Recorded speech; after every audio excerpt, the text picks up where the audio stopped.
Tu veux perdre du poids et tu penses que le problème, c'est la nourriture. Moi aussi, je pensais ça. Jusqu'au jour où j'ai compris une chose. Le vrai problème n'était pas dans mon assiette. Le vrai problème n'était pas dans mon assiette. Alors, ça peut paraître fou, même si oui, d'une part, le problème se trouve dans l'assiette, mais crois-moi, d'une autre part, le problème n'est pas dans l'assiette. Je vais tout expliquer dans cette vidéo. Et c'est aussi ce qui m'a permis de prendre une décision radicale dont je vais te parler dans cette vidéo. Et ce sera après ceci. I love you, baby. I love you, baby. I love you, baby. I love you. Hello, moi c'est Achabi Philippe et bienvenue sur Golden Glow Up. Je t'invite à t'abonner. Ici, on parle de tout ce qui peut t'aider à glow up, à level up et surtout à atteindre tes objectifs, même les plus fous. Donc, si ce n'est pas encore fait, abonne-toi, installe-toi confortablement et si tu veux, présente-toi en commentaire. J'aime bien savoir qui regarde mes vidéos et crois-moi, ensemble, nous allons faire un long parcours et atteindre nos objectifs. Aujourd'hui, il s'agira d'une vidéo un tout petit peu spéciale parce que je vais te parler de quelque chose de très personnel. Il s'agit de mon parcours, mon combat contre l'obésité, mais surtout ce que j'ai compris en chemin durant ce parcours. Ce que personne ne t'explique, surtout pourquoi perdre du poids commence dans la tête et comment toi aussi tu peux t'en sortir, peu importe ton point de départ. Alors, il faut déjà savoir une chose. Je n'ai pas toujours été comme aujourd'hui. J'ai été une enfant ronde, mais avec le temps, les choses ont beaucoup évolué. Dans mon adolescence, c'était un peu compliqué. J'étais très incomprise. Et de base, je suis une personne têtue, pas toujours en accord avec ce qu'on attend de moi. Et donc, ça a été très compliqué. Et même si je ne mettais pas de mots dessus à l'époque, il se passait déjà quelque chose à l'intérieur de moi. Ensuite, avec les années, j'ai commencé à prendre du poids.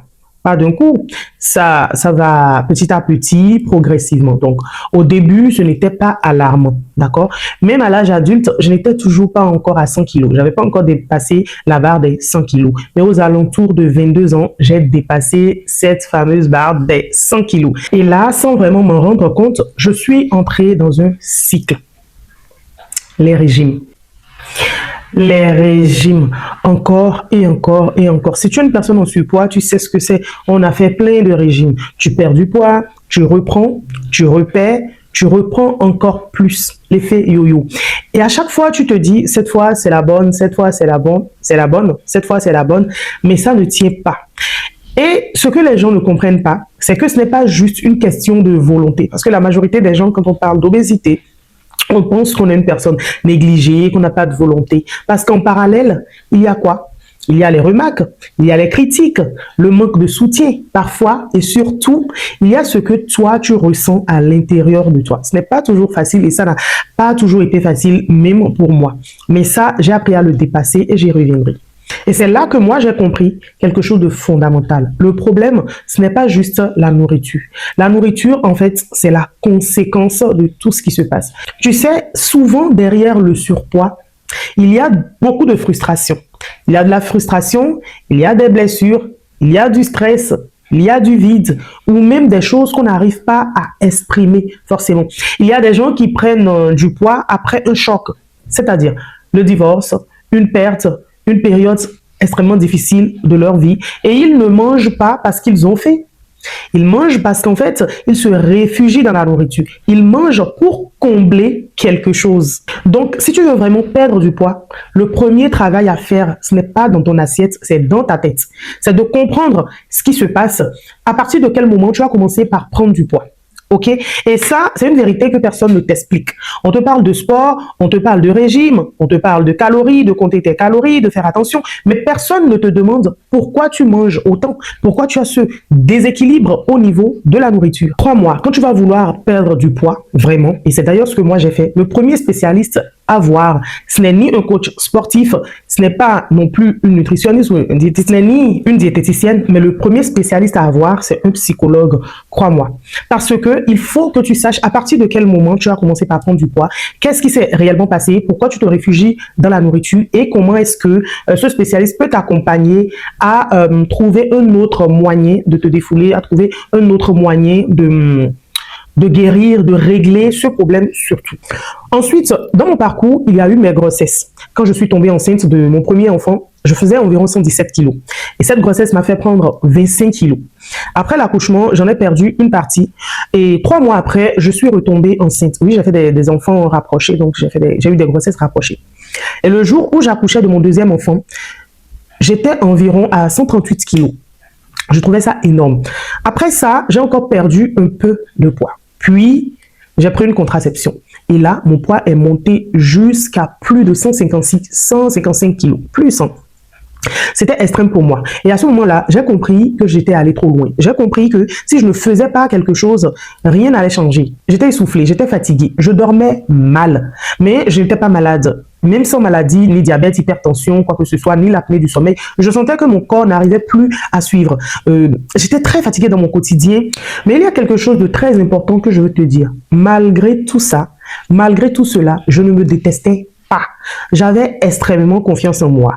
Je me trouvais très belle. Je prenais soin de moi. Je vivais, je sortais, je faisais beaucoup de choses. Certes, il y a quelques activités que je n'arrivais pas à faire, mais je savais que je pourrais le faire.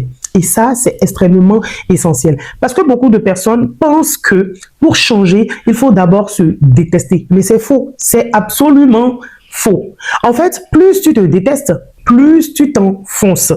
Et c'est extrêmement important de travailler sur la confiance en soi quand vous êtes une personne en surpoids. C'est extrêmement important. Tu peux être en surpoids et être bien dans ta peau et en même temps vouloir évoluer, en même temps vouloir faire quelque chose pour changer la situation.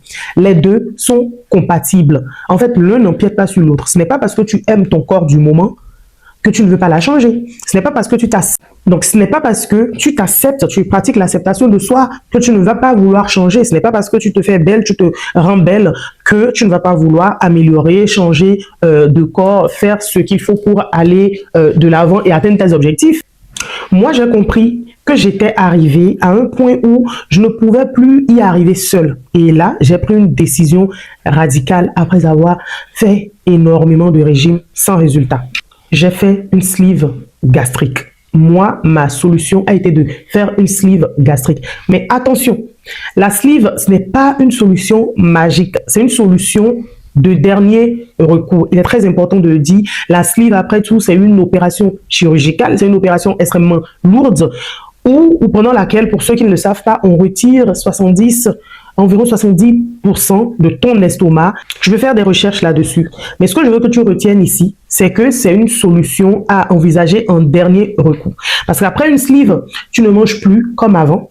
Il y a des aliments que tu ne supporteras plus. Tu dois prendre des compléments alimentaires pendant longtemps. Il y a parfois des contraintes à vie. Donc attention. Moi aujourd'hui, j'ai perdu plus de 35 kilos. Et oui, la différence est énorme. Je suis extrêmement contente de ce parcours. Mais le plus important, ce n'est pas juste le poids. C'est comment je me sens dans la vie de tous les jours. J'étais déjà une personne extrêmement confiante. Alors imagine là, aujourd'hui, ce que je ressens. Donc si tu dois retenir une chose de cette vidéo aujourd'hui, ce n'est pas perdre du poids. C'est plutôt comprends-toi, accepte-toi et avance à partir de là. Parce qu'en fait, le vrai combat, ce n'est pas contre ton corps. C'est contre ce que tu portes à l'intérieur de toi. Parce que si tu ne comprends pas cela, même après une sleeve, tu peux reprendre du poids. Si tu veux que je fasse une vidéo complète sur la sleeve avec tout ce qu'on ne te dit pas, mon parcours, mon ressenti, comment ça s'est passé, dis-le moi en commentaire, je me ferai un plaisir de le faire. Et si cette vidéo t'a parlé, partage-la à quelqu'un qui en a besoin. Mets-moi un pouce pour m'encourager et abonne-toi si ce n'est déjà fait et on se retrouve très bientôt pour une nouvelle vidéo.